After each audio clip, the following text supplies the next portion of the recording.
झाडांच्या पानांचा सळसळण्याचा आवाज तर तुम्ही ऐकलाच असेल, पण एका ठिकाणी चक्क झाडाच्या खोडातून आवाज येऊ लागला.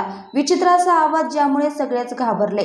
नारळाच्या झाडाच्या खोडातून हा आवाज येत होता. हा आवाज नेमका कसला हे पाहण्यासाठी हिम्मत करून ते खोड तोडलं आणि त्यातून जे बाहेर आलं ते धक्कादायक होतं. गावकऱ्यांनी सांगितलं की ह्या नारळाच्या तणामधून काही दिवसांपासून विचित्र आवाज येत होते. रात्रीच्या वेळी खटखट ठकठक आवाज ऐकू यायचा. सगळ्यांना वाटायचं आत काही भूत आहे की काय, तर काहींनी उंदर किंवा साप असावेत असा अंदाज वर्तवला. पण जेव्हा शेतकऱ्याने हिम्मत करून तणा फोडला, तेव्हा शेतकऱ्याला आज जे दिसलं ते दृश्य पाहून गावकरीही हादरले. त्यात त्यांना अशी वस्तू दिसली ज्याचा कुणी विचार देखील केला नसेल. तण्यातून बाहेर आलं खेकड्यांचं घरटं. व्हिडिओमध्ये दिसतं की तणा फोडताच आतून खेकड्यांचा अक्षरशः कौटुंबिक संसार बाहेर आला.